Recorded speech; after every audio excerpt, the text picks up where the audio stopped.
folks, Jonathan here. Show you what I'm doing here. Okay, what we got here, I made a bushing to put on.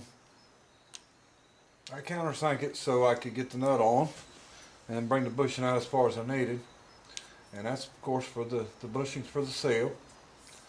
But what we're going to do is I'm going to make the outer part of this bushing about a 1/4 inch, a little wider, into a cam lobe for points, so we can fire our points at the right time. And I had mentioned something before. I said that the points was firing, or the coil was firing when it closed, but that's when I was talking about a buzz coil. Now, when it comes to a regular coil, what happens is the points are closed, and there's primary and secondary winding in the coil, and when it's closed, the coil's building up, and as soon as the points open is when it fires, and it sort of transfers to the secondary, and that's when you're changing from 12 volts to 22,000 volts or whatever your coil's ready for. But that's what I was meaning with that. On a buzz coil fires when the points are closed, and it'll keep firing until the points are open back up. And like I said, a regular coil, just as soon as them points open is when it fires. So what we need is a lobe that just opens the points for long enough. And I checked the lobe, and 45 thousandths was the height on the one I happened to look at, but I don't think that that's a big issue. You just wouldn't want it too tall.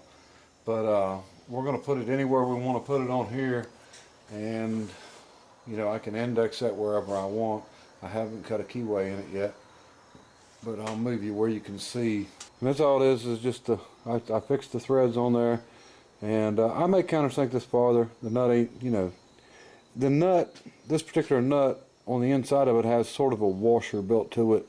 I machined it down on the outside, but I need to maybe take it off some, or maybe machine the nut down some, or countersink it farther just to make it look a little better. It's on there plenty, but we might do something. And like I said, the seal will ride pretty good ways in. And here's a set of points. I don't even know what these are for. Okay. Alright, our points will be riding out here on the edge, and they'll be on a points plate which will bolt to our cover with a couple bolts and probably spring loaded, so it keeps tension against it so it can spin. But and we can spin it to change the timing, advanced and retarded timing. And but like I said, the points will be mounted right here, or over here, or up here, just wherever, don't really matter. And these probably are not the points I'm using. That's just the first thing I grabbed there. So what we're going to do is get this Kurt vise off, and we're going to get our indexing head up there. I don't have a small rotary table. Well, I do have a small rotary table. I don't have a small rotary table with a chuck that I can grab something round, and it just kind of makes it a pain in the butt. So we'll get my rotary table up here. It weighs 140 pounds, so it's kind of rough to deal with by myself, but we'll get her thrown up there and see if we can get this piece back off, and we'll get her done. We're just going to basically machine around it and leave part of it, and then we'll do it by hand, bring it in how we want it. And I had another points lobe. Matter of fact, here's one. Here's one I can show you. Hopefully you can see this. Okay, this is about 45 thousandths tall in comparison to the rest, and so it works like a cam. You got a base circle, and then your lobe is 45 thousandths higher than your base circle. So, and this one's just a little short one. And, we'll go a little longer or whatever, and we'll sort of scale this up. And this is out of I think this is an old Lawson, and you can see they made the key to it so it wouldn't spin. Alright, let's get at it.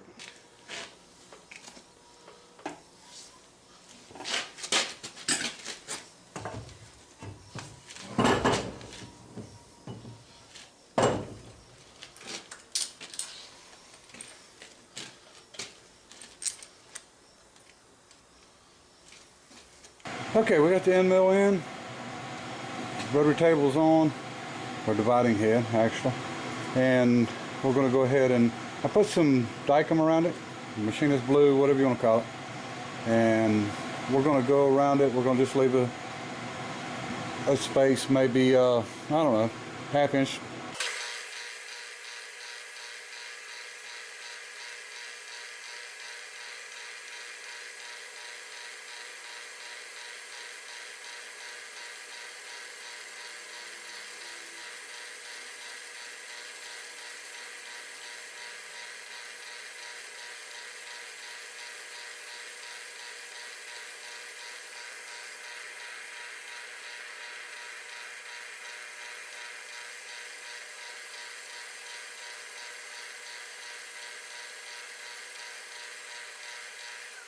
Okay, now we're going to measure. Okay, we're going to measure this just like we would a cam. We'll measure the base circle, and then we're going to measure the lobe. So, all right, on the lobe right now we've got 980.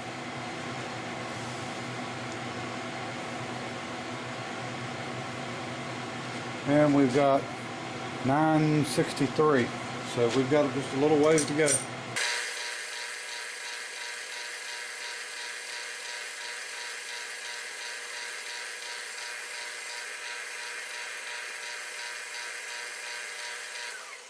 Check it again. Okay, we went down to 974.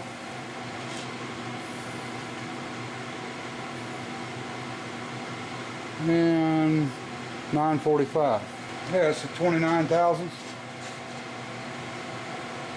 And like I said, this one here is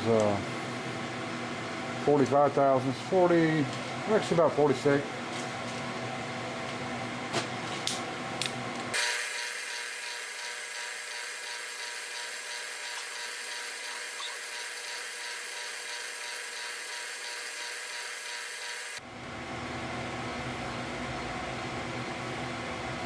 Alright, we got 950 on the high side and 9 on the low side. That's 50 thousandths. I think we'll leave it at that. Alright, hopefully you can see this.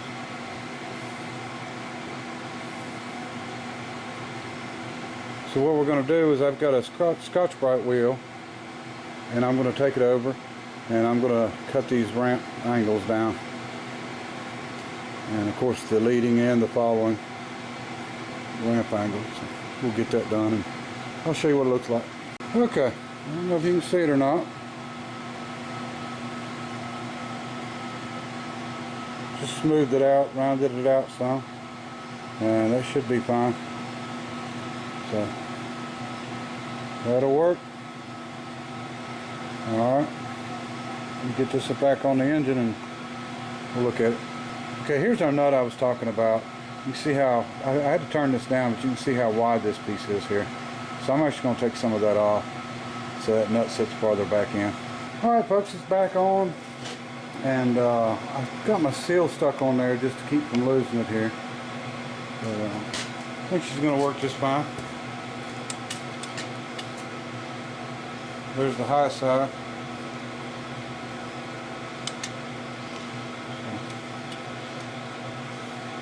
It still leaves me plenty of room, you know, beyond my plate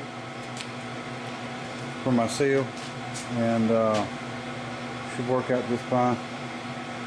So another thing done, and then that looks a little better. That nut goes just about even with the threads there.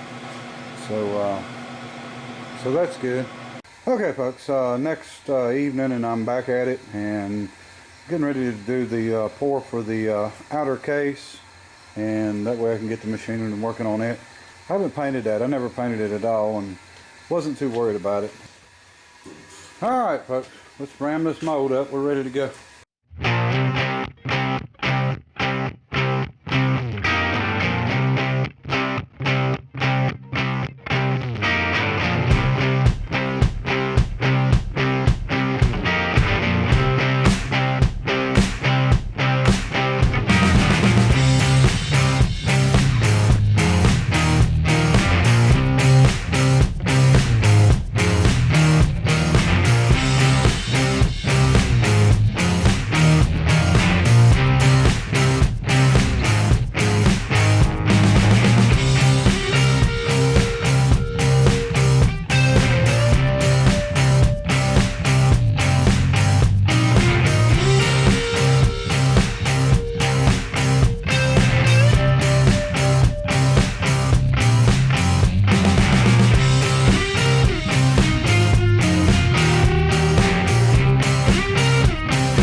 Okay folks, this one's ready to pour.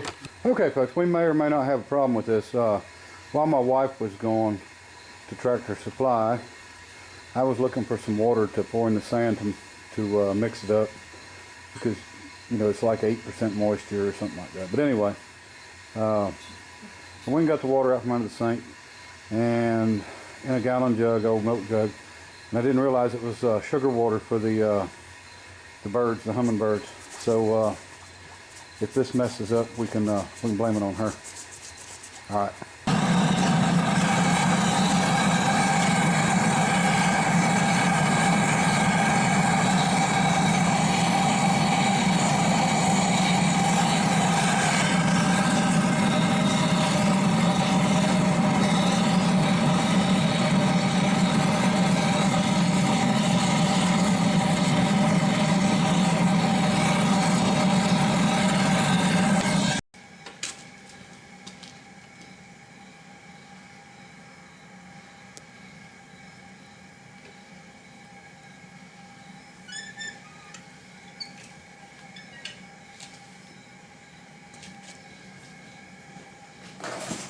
Okay, let's see if this thing turned out.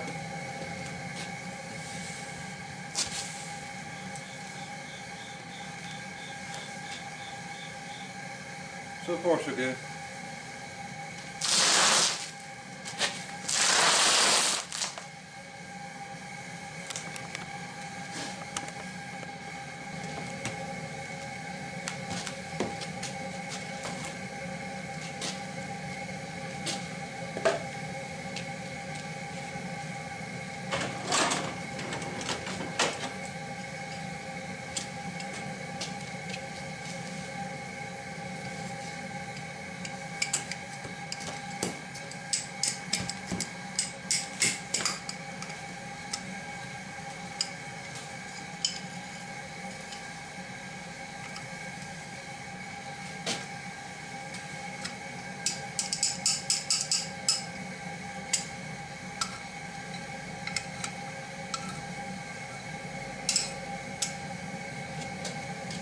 Okay, it turned out and it worked, but I've never seen the sand burn like that. It's black, and there's no, the part looks dull looking, which is kind of unusual, but I'm going to say that that's that sugar water. I wasn't too hot when I poured it, but it sure burnt that. Got a weird smell to it. Alright, well, we'll get this thing apart and cleaned up so we can get the machining on it. Okay folks, cleaned it up just a little bit. Hopefully you can see it. Kind of hard in the light, but anyway, turned out really good. You know, my castings are not the smoothest, I promise you. You know, I'm using old nasty sand and just some old bentonite clay, so, but they'll clean up just fine. You know, as for now, I don't mind putting the extra time into, you know, smoothing my casting out over trying to hunt up some more sand and start over with not knowing where I stand. It'll take a little time to get everything straightened out, but for now this is just fine. And you know, the engine block, we'll get it all cleaned up, or the case. And but anyway, this is about ready to put on a machine, and I'll have to do this the same way. We'll put it on, we'll drill it, we'll bolt it, we'll take it back off, and then we will find the exact center from our bearing hole, raise the spindle, bolt this on, come back down and bore it, and that's how we'll get the area where we need it to be. And we'll do this, and then we'll do our cam pin the same way. I'll probably put a bolt in it just like I did the last time, or a pipe thread, and then we'll do our machining, whatever we need to do to make the points plate. You know, the points will basically be sitting out here and on a plate that turns, and we can make a cover to go over it. You know, we'll figure something out on that, but something that just don't look, try to find something that looks decent anyway. We'll see how that's going to work out, but anyway, you know, I got more cleaning to do on it too, you know, to get the USA to come out real good and everything, but it come out all right, I guess. It's definitely the sweetest thing I ever poured, and which I might have something to do with the sugar water too. But anyway, All right, we'll get on this next time. Appreciate everybody watching, and till next time, bye.